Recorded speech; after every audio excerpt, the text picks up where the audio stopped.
Good morning students. आज हम paper number 5 का क्वेश्चन नंबर 59 देखते हैं। तो सबसे पहले हमने पढ़ा अभिप्रेरणा क्या होती है। हमने अभिप्रेरणा के डेफिनेशंस पढ़ी थी। उसके बाद हमने अभिप्रेरणा का वर्गीकरण पढ़ा था। उसके बाद हमने अभिप्रेरणा का जो शिक्षा में रोल क्या होता है वो पढ़ा था। तो आज हम देखते हैं तो अभिप्रेरणा के जो मुख्य कारक होते हैं वो कौन कौन से होते हैं। तो चलिए हम 59 नंबर क्वेश्चन में देखते हैं कि अभिप्रेरणा के कारक कौन कौन से होते हैं। सबसे पहले है कक्षा में अभिप्रेरणा किस प्रकार प्रभावशाली कार्य करती है। इसका निर्णय अनेक प्रभावक प्रतिकारक करते हैं। कक्षा में अभिप्रेरणा पर कई बातें प्रभाव डालती हैं। तो सबसे पहला हम देखते हैं आवश्यकताएं। बच्चे की नीड क्या है। तो आवश्यकता आविष्कार की जननी है। बालकों की ही नहीं बड़ों की भी यह प्रवृत्ति होती है कि वे आवश्यकता के वशीभूत होकर ही कोई कार्य करते हैं। अध्यापक को चाहिए कि बच्चों में पाठ्य सामग्री की आवश्यकता अनुभव करवाई जाए। मतलब जो टीचर बच्चे को पढ़ा रहा है तो बच्चे को उसकी जरूरत फील होनी चाहिए कि ये चीज है वो पढ़ने के लिए मुझे क्या है जरूरत है। तो सबसे पहले अभिप्रेरणा का सबसे पहला तत्व होता है आवश्यकता। बच्चे को अभिप्रेरित कब किया जाता है, जब बच्चे को अभिप्रेरणा की आवश्यकता होती है। उसके बाद हम दूसरा पॉइंट देखते हैं अभिवृत्ति क्या होती है। तो अभिप्रेरणा बालकों में अभिवृत्ति विकास करने में सहायता देती है।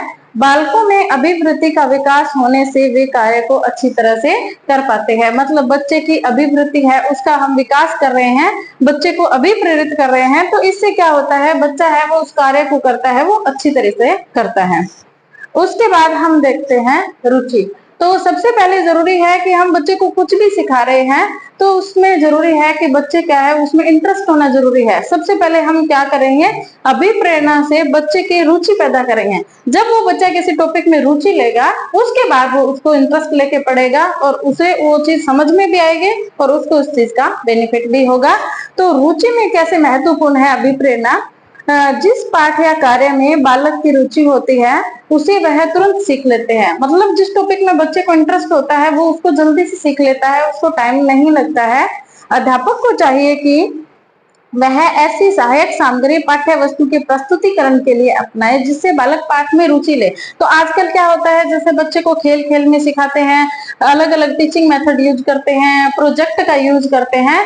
तो ऐसी चीजों का यूज कब करते हैं, जब बच्चे उसमें जो चैप्टर जो पढ़ाया जा रहा है उसमें रुचि ले।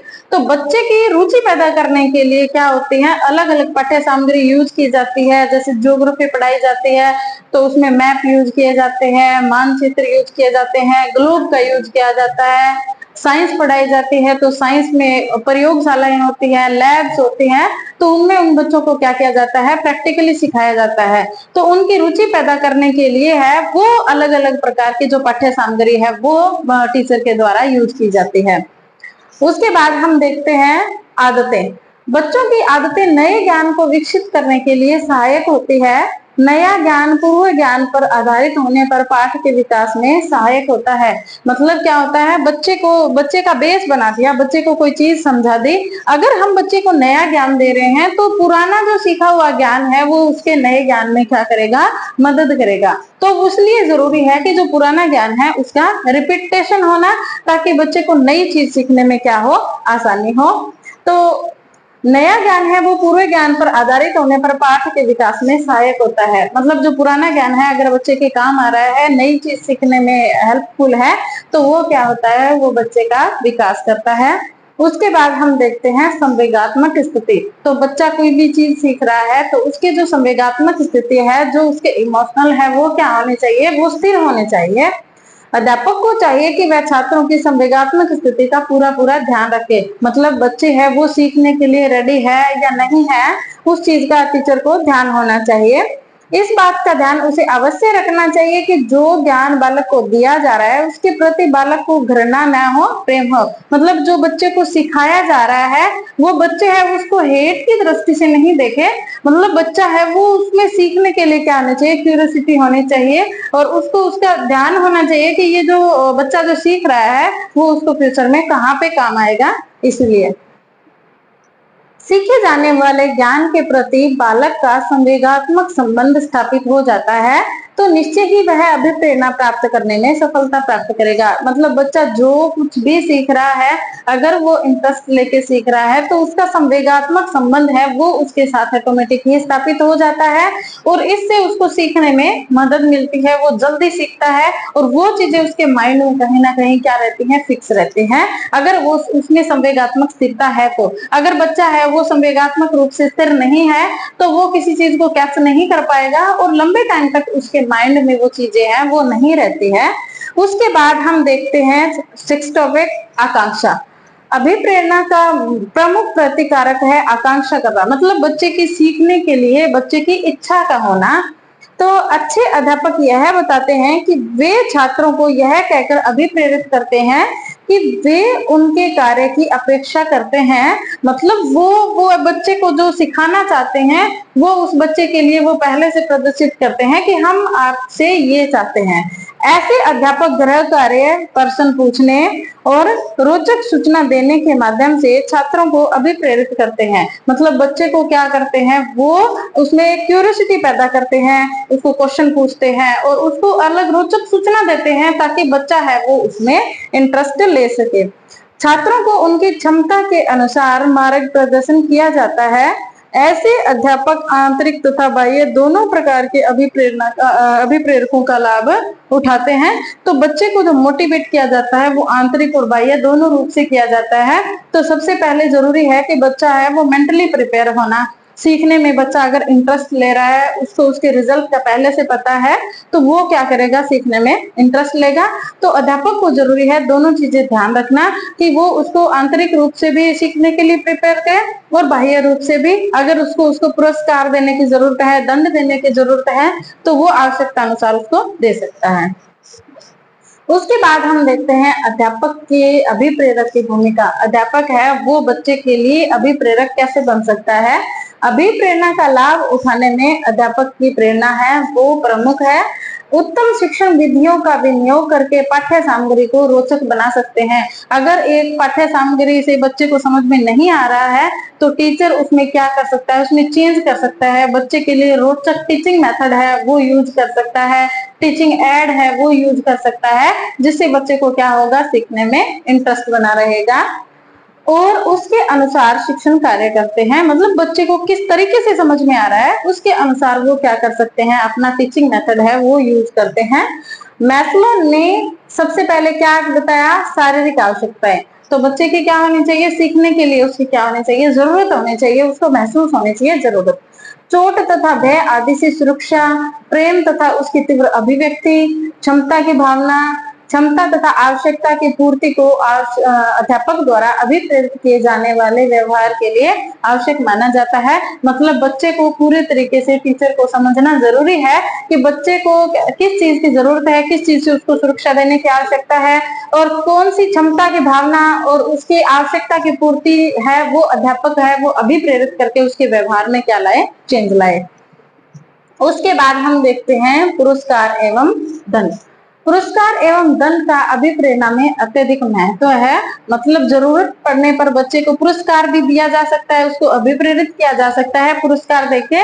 और अगर वो बच्चा है वो किसी चीज को नेगेटिव ले रहा है तो उसको क्या दिया सकता है, दंड भी दिया जा सकता है। जब बालक को पुरस्कार अथवा दंड दिया जाता है तो उसका एक ही अर्थ होता है कि भावी व्यवहार तथा अनुकूल में प्रभाव डालना। मतलब जो भावी जो व्यवहार करेगा तो उसके लिए उसको पुरस्कार दिया जाएगा तो वो अच्छा व्यवहार करेगा, या दंड दिया जाएगा तो भी उसके व्यवहार में क्या होगा, चेंज होगा। पुरस्कार को प्राप्त करने के लिए प्रत्येक बालक कार्य करता है। बच्चे होते हैं तो जनरली क्या करते हैं, पुरस्कार देते हैं तो वो उस चीज में इंटरेस्ट लेते हैं कि हम अगर ये अच्छा करेंगे तो हमें क्या मिलेगा, पुरस्कार मिलेगा।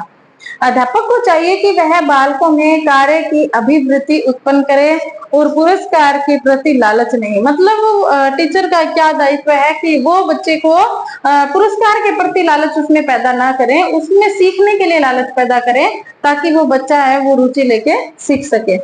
विद्यालय में पुरस्कार के लाभ इस प्रकार हैं। बच्चे को पुरस्कार देते हैं तो विद्यालय में कौन कौन से बेनिफिट्स होते हैं तो देखते हैं। सबसे पहले है पुरस्कार से आनंद प्राप्त होता है और प्रोत्साहन मिलता है। मतलब किसी भी बच्चे को अगर हम पुरस्कार देंगे तो वो क्या होगा, आगे के लिए क्या होगा, प्रोत्साहित होगा और उसको देख के दूसरे बच्चे भी क्या होंगे, प्रोत्साहित होंगे। दूसरा है व्यक्ति को कार्य की अभिप्रेरणा देते हैं। मतलब पुरस्कार के द्वारा बच्चे को क्या किया जाता है, आगे काम करने के लिए अभिप्रेरित किया जाता है और जिसको दूसरे बच्चे हैं वो एक बच्चे को देख के सीखते हैं। तीसरा है रुचि एवं उत्साहवर्धक होते हैं। अगर बच्चे को पुरस्कार दिया जाता है तो उसकी क्या होती है, उसका कोई काम सीखने के प्रति उत्साह भी होता है और उसकी रुचि भी क्या होती है, बढ़ती है। उसके बाद है मनोबल उत्पन्न करते हैं एवं छात्रों के अहम को संतुष्ट करते हैं। तो बच्चे का जो ईगो होता है वो सेटिस्फाई होता है अगर उसको पुरस्कार मिलता है तो भी मैंने अच्छा काम किया और मुझे ये पुरस्कार मिला, तो उसको क्या होती है, आत्मसंतुष्टि मिलती है। पुरस्कारों से कुछ हानियां भी हैं जो इस प्रकार हैं। तो कौन कौन से पुरस्कारों से हानियां हो सकती है, चलिए हम देखते हैं। पुरस्कार से कार्य के प्रति अभिरुचि उत्पन्न नहीं होती है, अपितु वह केवल पुरस्कार प्राप्ति के लिए ही कार्य करते हैं। मतलब बच्चा क्या होगा, उस चीज को सीखेगा तो वो अपनी जरूरत के अकॉर्डिंग नहीं सीखेगा कि मुझे ये चीज सीखनी क्यों जरूरी है। वो सिर्फ है, वो उसके मन में एक पुरस्कार के लिए उसके मन में लालच होगा, वो सिर्फ पुरस्कार के लिए सीखेगा। उससे क्या होगी, उसको आत्म अभिप्रेरणा नहीं मिलेगी। तो ये होता है, ये पुरस्कार का लॉस भी होता है। दूसरा है छात्र पुरस्कार प्राप्ति के लिए धोखा देते हैं। तो बच्चे क्या करते हैं आजकल, पुरस्कार पाने के चक्कर में वो क्या करते हैं, चीटिंग करते हैं। तो अवैध चीजें हैं वो एग्जाम में लेके जाते हैं, तो वो क्या करते हैं, वो एक प्रकार से धोखा भी देते हैं। वो किसके लालच में, वो पुरस्कार के लिए करते हैं। तीसरा है बिना त्याग किए प्राप्ति की आशा को प्रोत्साहन मिलता है।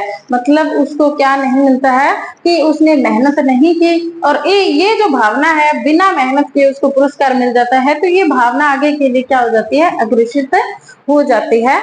पुरस्कार प्राप्ति के लिए बच्चे कार्य करते हैं, उनमें कार्य के प्रति अभिप्रेरणा नहीं होती है। जैसे मैंने अभी आपको फर्स्ट पॉइंट में यही बताया कि जो बच्चा है अगर उसमें पुरस्कार का लालच आ गया तो वो बच्चा क्या होगा, वो खुद की अभिप्रेरणा के लिए नहीं पढ़ेगा, वो केवल किसके लिए पढ़ेगा, सिर्फ पुरस्कार के लिए ही पढ़ेगा।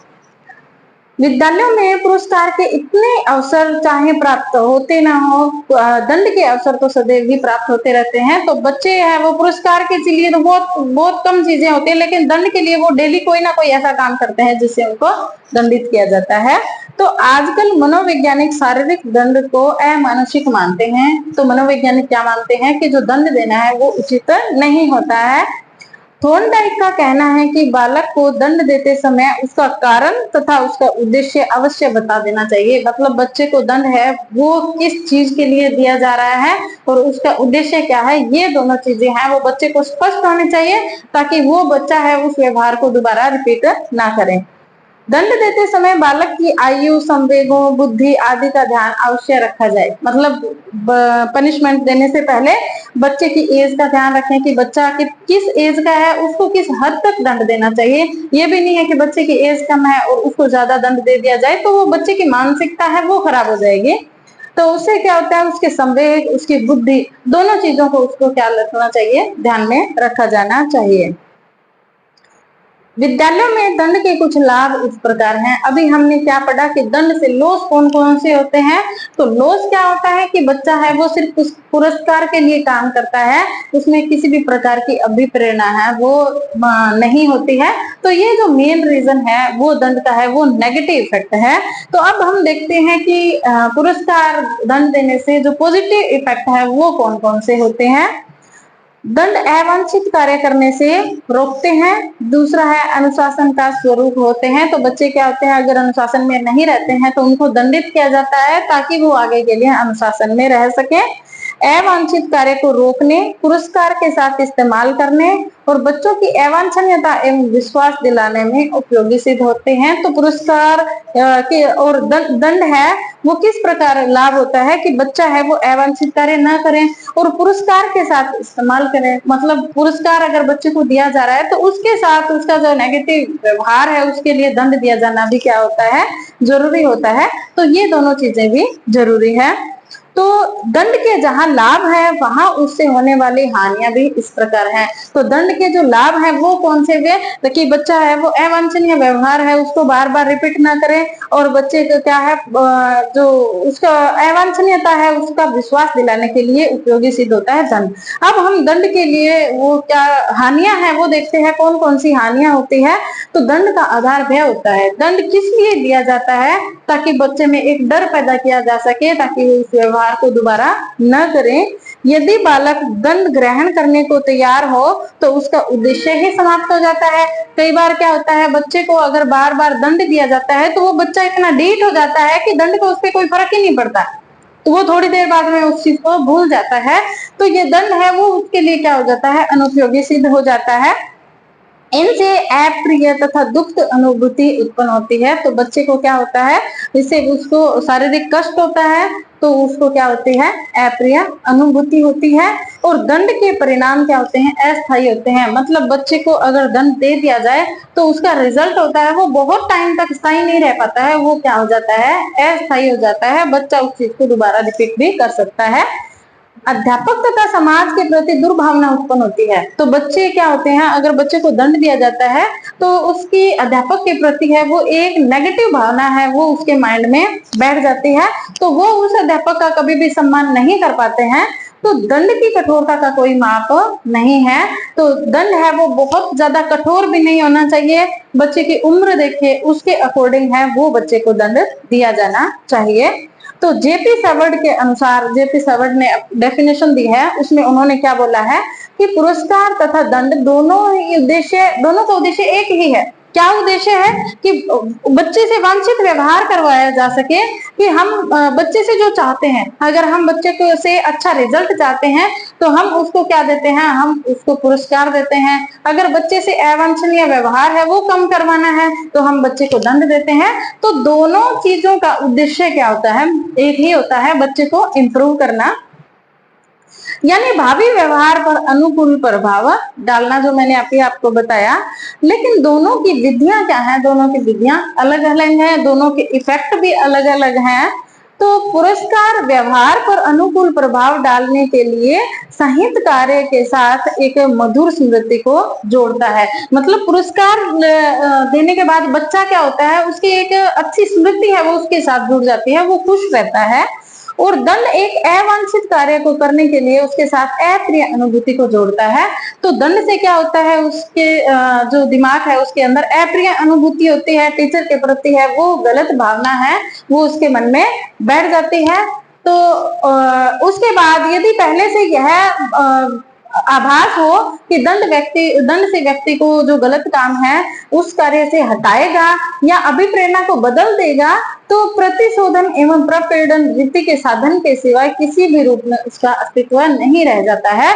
मतलब बच्चे को क्या दे रहे हैं, पुरस्कार दे रहे हैं, दंड दे रहे हैं, लेकिन अगर उसका कोई अस्तित्व नहीं है, हम बच्चे से जैसा व्यवहार चाहते हैं वैसा व्यवहार नहीं करवा पा रहे हैं, तो उससे उसको कोई भी बेनिफिट नहीं होगा, चाहे वो दंड दिया जाए चाहे वो पुरस्कार दिया जाए। उसके बाद लाइन है प्रतियोगिता, कंपटीशन। विद्यालयों में छात्रों में प्रतियोगिता तथा प्रतिस्पर्धा की प्रवृत्ति है वो सामान्यतः देखी जाती है। ये तो जनरली डेली होता है।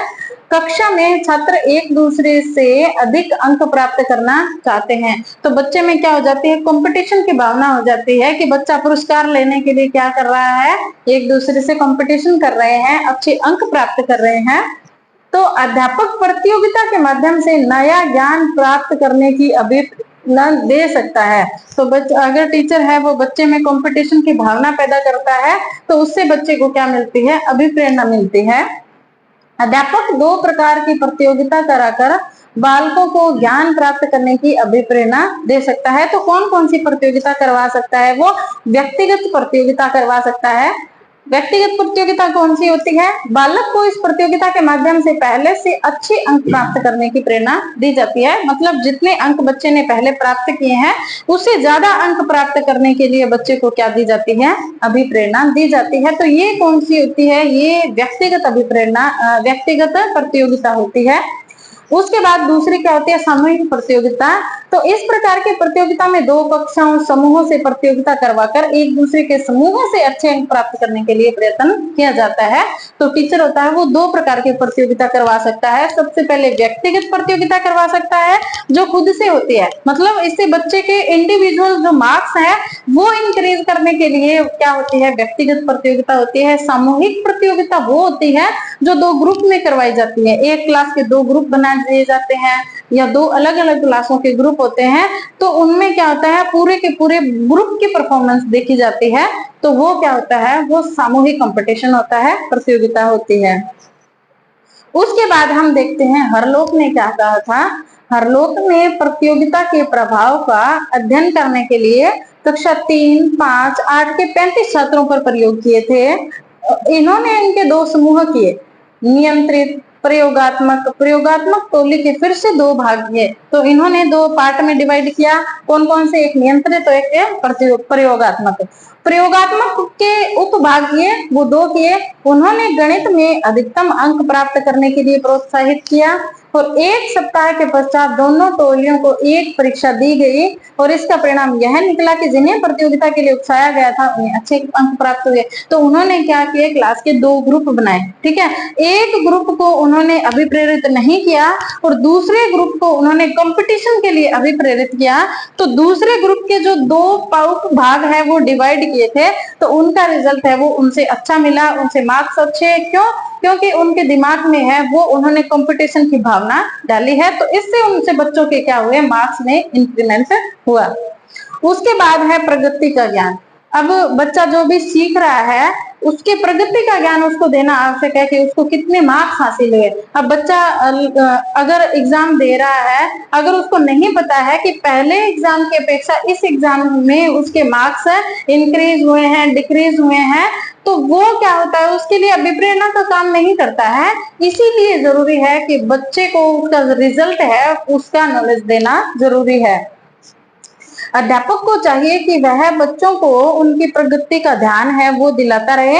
ऐसा करने के लिए उसमें क्रियाशीलता बनी रहती है कि बच्चे के पहले से ज्यादा मार्क्स आए हैं या पहले की अपेक्षा कम आए हैं, तो ये प्रगति का ज्ञान है वो बच्चे को देना जरूरी है, ताकि बच्चे में अगर कोई कमियां हैं तो उसमें इम्प्रूवमेंट किया जा सके और बच्चा है वो आगे सफलता प्राप्त करे। उसके बाद है असफलता का भय। अध्यापक को कभी कभी बालकों की उनकी असफलता का भय दिखाना चाहिए। असफलता के भय से छात्र कार्य करने के लिए अभिप्रेरित होते हैं। तो कई बार कुछ बच्चे क्या होते हैं, वीक होते हैं, तो टीचर क्या कहते हैं उनको भी, अगर आपने नहीं पढ़ाई की तो आप क्या हो जाओगे, फेल हो जाओगे। तो उनको क्या है, असफलता का भय भी होना चाहिए कि अगर हमने पढ़ाई नहीं की तो हम क्या हो जाएंगे, फेल हो जाएंगे। तो वो उससे क्या होता है, उससे मोटिवेट होता है कि कहीं हम फेल नहीं हो जाए, इस डर से वो पढ़ता है। तो वो भी क्या होता है, असफलता का भय भी उसे सफलता की ओर लेके जाती है। उसके बाद है आकांक्षा का स्तर। आकांक्षा के स्तर से यह अभिप्राय है कि जो कार्य छात्रों को सिखाया जाए वह उसकी शारीरिक मानसिक परिपक्वता के अनुकूल हो। मतलब बच्चे को हम जो चीज सिखा रहे हैं उसके लिए बच्चे का जो माइंड है वो सीखने के लिए रेडी है या नहीं है। कई बार बच्चे की एज होती है वो कम होती है और बच्चे पे जो अनावश्यक बर्डन है वो डाल दिया जाता है, तो बच्चा है वो मानसिक टेंशन में आ जाता है, उन चीजों को सीख नहीं पाता है। इसीलिए जरूरी है कि बच्चे की परिपक्वता है उसका ध्यान रखें सिखाने से पहले, कि बच्चा सीखने के लिए कितना परिपक्व है, उसकी एज क्या है, उसकी मेंटल एज क्या है, इन चीजों को ध्यान में रखना जरूरी है। अनुभव में आया है कि जब ज्ञान तथा क्रिया का स्तर बालकों से ऊंचा हो जाता है तभी उनमें कार्य के प्रति रुचि तथा घृणा उत्पन्न हो जाती है। कई बार ऐसे भी होता है कि बच्चे की जो मेंटल एज है वो अच्छी है और उसको हम लो स्तर की चीजें बता रहे हैं, उससे कम आयु स्तर की हम चीजें बता रहे हैं, तो बच्चे को इंटरेस्ट नहीं होता। क्यों? क्योंकि वो चीजें उसको पहले से आ रही होती है, इसीलिए वो उसको सीखने में ज्यादा रुचि नहीं दिखाता है। उसके बाद हम देखते हैं परिचर्चाएं तथा सम्मेलन, जो सेमिनार होते हैं, कॉन्फ्रेंसेस होते हैं, उनसे बच्चों को क्या बेनिफिट मिलता है। तो आजकल सामूहिक रूप से कार्य करने व सीखने पर अधिक बल दिया जाता है। मतलब ग्रुप में है वो बच्चों को ज्यादा सिखाया जाता है। समूह में बच्चे अधिक कार्य करते हैं।